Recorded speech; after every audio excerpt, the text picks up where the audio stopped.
Olá!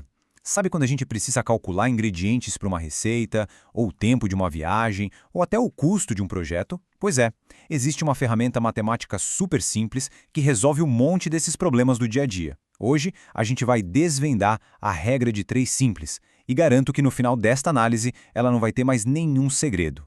Olha só o nosso roteiro para dominar o assunto. Primeiro, a gente vai entender o que é a regra de 3.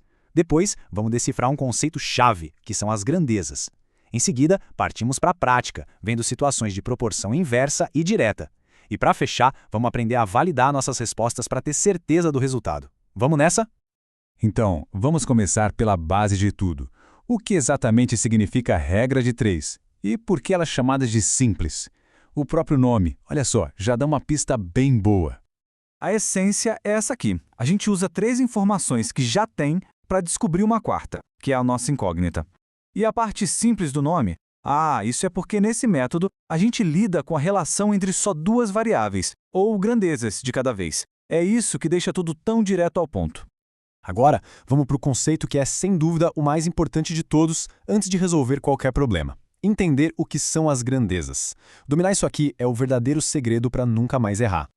Então, o que é uma grandeza? Pensa nela como qualquer coisa que a gente consegue medir ou contar.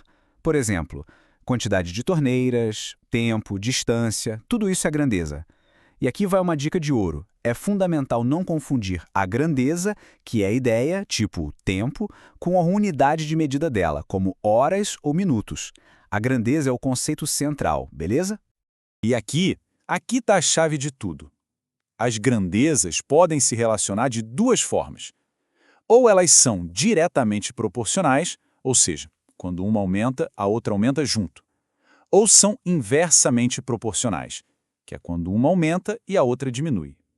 Sacar qual é a relação no problema é o primeiro passo para acertar a solução.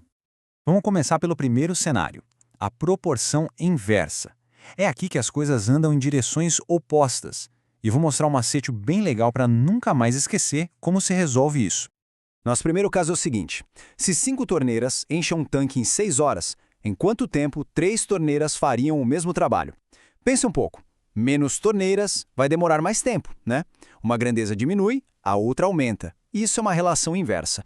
E é aqui que entra o truque. Para lembrar como resolver quando as grandezas são inversamente proporcionais, a multiplicação é em linha reta. Para não esquecer, é só pensar no Jeep andando reto na estrada. Jeep, linha reta. Simples assim. O processo é bem direto. Primeiro, a gente multiplica os valores da primeira linha. 5 torneiras vezes 6 horas, que dá 30. Depois é só pegar esse resultado, o 30, e dividir pelo valor que sobrou, que são as 3 torneiras. 30 dividido por 3 nos dá 10 horas. Esse é o nosso resultado. E faz todo sentido, certo? Se tem menos torneiras trabalhando, leva mais tempo para encher o tanque. A lógica fecha perfeitamente. Agora, vamos para o segundo cenário, a proporção direta. Aqui as grandezas caminham juntas. Se uma sobe, a outra sobe também. E o método para calcular é a famosa multiplicação cruzada.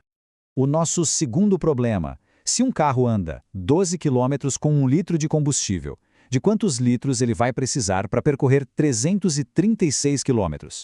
A lógica aqui é clara. Mais distância para percorrer, vai precisar de mais combustível. É uma relação direta. Para resolver isso, a gente usa a clássica multiplicação cruzada. É o famoso multiplicar em x que a gente aprendeu na escola. Se as grandezas são diretamente proporcionais, esse é o caminho. A estrutura do cálculo é bem parecida. Primeiro, a gente multiplica os números na diagonal. 336 km vezes 1 litro, que dá 336. Depois, a gente pega esse resultado e divide pelo número que ficou faltando, os 12 km. E 336 dividido por 12 é igual a 28 litros.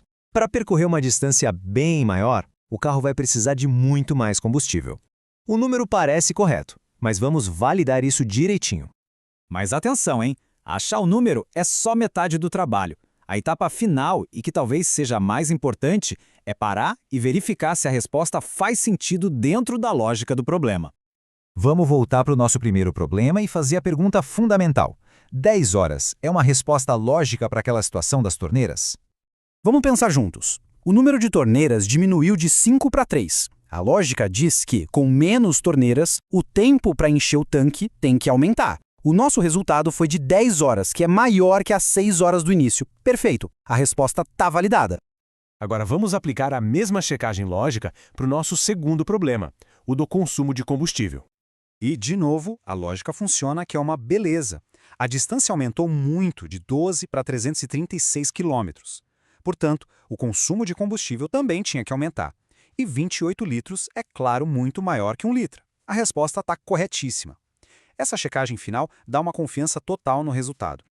Bom, chegamos ao fim de mais um material. Queria agradecer muito a todo mundo que acompanhou a gente até aqui. Se o conteúdo ajudou de alguma forma, não se esquece de deixar aquela curtida e se inscrever no canal, que é para não perder o nosso próximo encontro. Valeu e até a próxima!